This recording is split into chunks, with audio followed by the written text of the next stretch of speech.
بسم اللہ الرحمن الرحیم۔ السلام علیکم پیارے دوستو، قیامت کے دن چاند اور سورج کو جہنم میں ڈال دیا جائے گا، ایسا کیوں ہوگا؟ یہ جاننے کے لیے اس ویڈیو کو پورا ضرور دیکھیے گا۔ حضرت ابن عباس رضی اللہ تعالیٰ عنہ سے مروی ہے کہ انہوں نے فرمایا کہ جسے اس بارے میں شک ہو کہ میدان حشر شام میں برپا ہوگا، اسے یہ آیت مبارکہ تلاوت کر لینی چاہیے۔ آپ صلی اللہ تعالیٰ علیہ وسلم نے انہیں اس دن فرمایا تھا کہ تم چلے جاؤ۔ انہوں نے پوچھا کہا، تو آپ صلی اللہ تعالیٰ علیہ وسلم نے فرمایا ارض محشر کی طرف۔ حضرت معاویہ بن حیدہ رضی اللہ تعالیٰ عنہ سے روایت ہے کہ آپ صلی اللہ تعالیٰ علیہ وسلم نے ارشاد فرمایا کہ تم اس طرف جمع کیے جاؤ گے، اور آپ صلی اللہ تعالیٰ علیہ وسلم نے ملک شام کی طرف اشارہ فرمایا۔ حضرت سمرہ بن جندب رضی اللہ تعالیٰ عنہ سے روایت ہے کہ آپ صلی اللہ تعالیٰ علیہ وسلم نے فرمایا تم بیت المقدس کی طرف محشور ہوگے، یعنی حشر میں جمع ہوگے، اور پھر اس کے تم قیامت میں جمع ہوں گے۔ حضرت وہب بن منبع رضی اللہ تعالیٰ عنہ فرماتے ہیں کہ اللہ تعالیٰ نے بیت المقدس سے فرمایا کہ میں تجھ پر اپنا عرش رکھوں گا اور تیری طرف اپنی مخلوق کو محشور کروں گا، اور تیرے پاس داؤد علیہ السلام سوار ہو کر آئیں گے۔ حضرت ابن عمر رضی اللہ تعالیٰ عنہ سے روایت ہے کہ آپ صلی اللہ تعالیٰ علیہ وسلم نے فرمایا قیامت کے دن ایک منادی کرنے والا آواز لگائے گا جسے سب مخلوقات سنے گی۔ وہ کہے گا ہر قوم وہ جو خدا کو چھوڑ کر جن معبودوں کی عبادت کرتی تھی وہ انہی کے ساتھ ہو جائے۔ چنانچہ ہر شخص کے سامنے اس کے اسی معبود کی صورت بنا دی جائے گی جس کی وہ عبادت کیا کرتا تھا۔ ایک فرشتے کی شکل حضرت عیسیٰ بن مریم علیہ السلام جیسی اور ایک فرشتے کی شکل حضرت عزیر علیہ السلام جیسی بنا دی جائے گی۔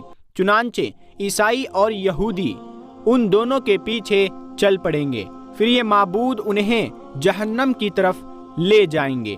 پھر جب کوئی نہیں بچے گا، صرف مومن رہ جائیں گے۔ البتہ مومنین میں کچھ منافق بھی ہوں گے۔ اللہ تعالیٰ ان کے سامنے جس حالت میں چاہے گا ظہور کرے گا اور فرمائے گا اے لوگو، سب لوگ چلے گئے اور اب تم بھی اپنے خدا کے ساتھ جس کی تم عبادت کرتے تھے اس کے ساتھ چلے جاؤ۔ وہ عرض کریں گے کہ خدا کی قسم، اللہ کے سوا ہمارا کوئی معبود نہیں، ہم غیر اللہ کی عبادت نہیں کرتے تھے۔ پھر اللہ تعالیٰ پردہ ہٹا کر مومنین پر اپنی عظمت کی تجلی ڈالے گا جسے وہ پہچان لیں گے کہ یہی ان کا حقیقی رب ہے۔ مومنین یہ دیکھ کر سجدہ ریز ہو جائیں گے، جبکہ منافقین غدی کے بل جا گریں گے، کیونکہ اللہ تعالیٰ ان کی پشتوں کو بیل کے سنگ کی طرح سخت کر دے گا۔ پھر اللہ تعالیٰ جب مومنین کو حکم دے گا تو وہ اپنے سر اٹھائیں گے۔ حضرت ابن عباس رضی اللہ تعالیٰ عنہ سے روایت ہے کہ سیدنا ابو بکر صدیق رضی اللہ تعالیٰ عنہ نے عرض کیا یا رسول اللہ صلی اللہ تعالیٰ علیہ وسلم، میں آپ کو دیکھ رہا ہوں کہ آپ بوڑھے ہو رہے ہیں۔ آپ صلی اللہ تعالیٰ علیہ وسلم نے ارشاد فرمایا مجھے سورہ ہود، سورہ واقعہ، سورہ مرسلات، سورہ اما یتساءلون اور سورہ اجس شمس کوورت نے بوڑھا کر دیا ہے۔ حضرت ابو مریم سے روایت ہے کہ آپ صلی اللہ تعالیٰ علیہ وسلم نے اجس شمس کوورت کا مطلب یہ بیان فرمایا ہے کہ سورج کو بے نور کر کے دوزخ میں ڈال دیا جائے گا، اور اذن نجومن قدرت کا مطلب یہ بیان کیا کہ ستاروں کو توڑ کر جہنم میں ڈال دیا جائے گا، اور ہر اس معبود کو جس کی خدا کے سوا پرستش کی گئی تو اس کو دوزخ میں ڈالا جائے گا، سوائے حضرت عیسیٰ علیہ السلام اور ان کی والدہ کے۔ حضرت ابن عباس رضی اللہ تعالیٰ عنہ اجس شمس کوورت کی تفسیر میں فرماتے ہیں کہ اللہ تعالیٰ سورج، چاند، ستاروں کو قیامت کے دن سمندر میں پھینک کر ان کی روشنی کو ختم کر دے گا۔ پھر اللہ تعالیٰ مغرب کی طرف سے ہوائیں چلا دے گا جو سمندر کو بھڑکا کر آگ میں بدل دے گی۔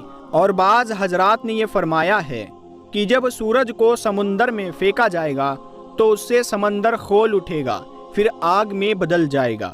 حضرت ابو ہریرہ رضی اللہ تعالیٰ عنہ فرماتے ہیں کہ قیامت کے دن سورج اور چاند بے نور کر دیے جائیں گے۔ حضرت ابی بن کعب رضی اللہ تعالیٰ عنہ فرماتے ہیں کہ قیامت سے پہلے 6 نشانیاں ظاہر ہوگی۔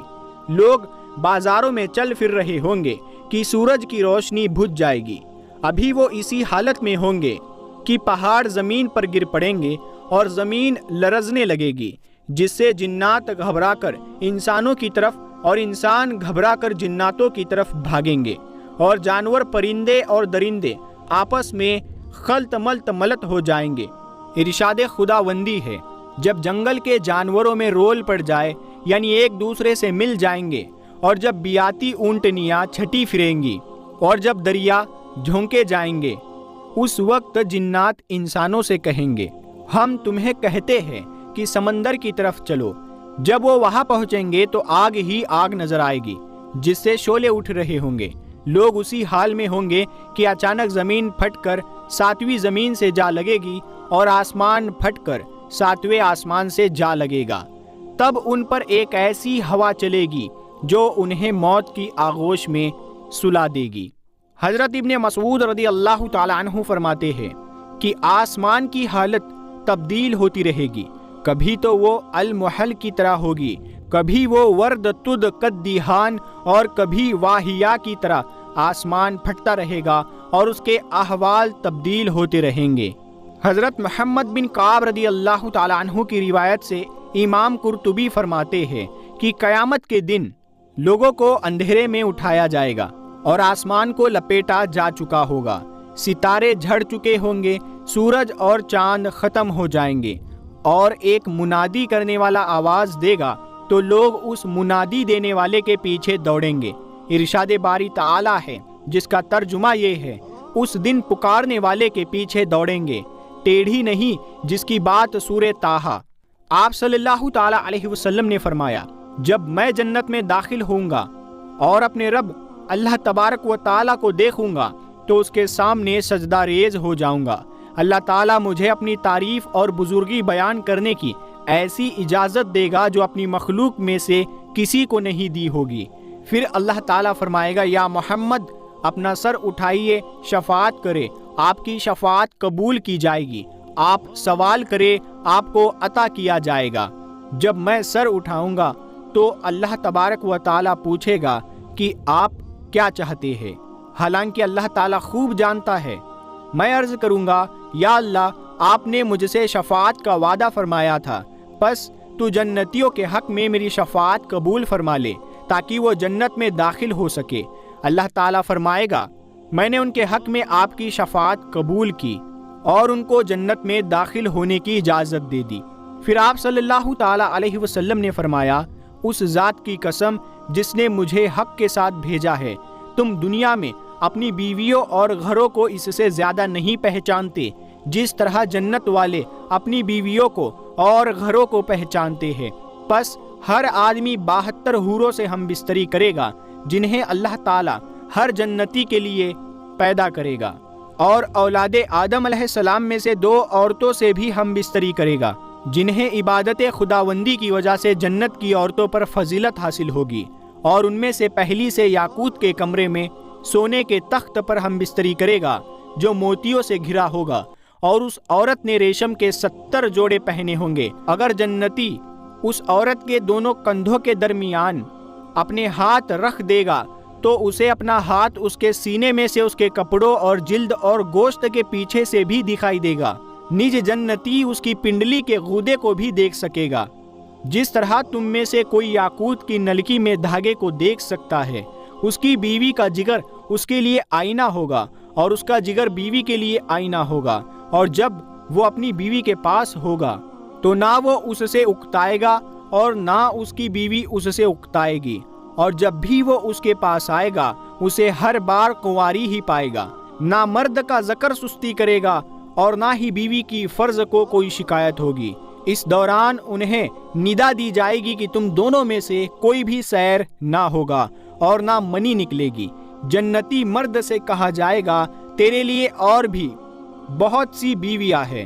وہ ایک ایک کر کے سب کے پاس جائے گا، جس بیوی کے پاس بھی جائے گا وہ کہے گی، واللہ میں نے نہ جنت میں کوئی تجھ سا حسین دیکھا اور نہ کسی کو تجھ سا زیادہ محبوب بنایا، اور جہنم کے مستحق حقدار جہنم میں جائیں گے۔ پیارے دوستو، اگر آپ کو یہ ویڈیو پسند آئی ہے تو آپ لوگ اس ویڈیو کو اپنے دوستوں میں ضرور شیئر کریں۔ اللہ کہنے سننے سے زیادہ عمل کرنے کی توفیق عطا فرمائے، آمین یا رب العالمین۔ پیارے دوستو، اگر کہنے یا سننے میں کوئی غلطی ہوئی ہو تو اللہ تعالیٰ سے دعا ہے کہ اللہ تعالیٰ ہم کو صحیح علم عطا کرے اور ہمارے گناہوں کو معاف کرے۔ اگر ہمارے کہنے میں، اگر آپ کے سننے میں کوئی غلطی ہوئی ہو تو اللہ تعالیٰ اپنے رحم و کرم سے اسے بھی معاف فرما دے، آمین یا رب العالمین۔ پیارے دوستو، ہم ملتے ہیں اگلی ویڈیو میں، تب تک کے لیے السلام علیکم، اللہ حافظ۔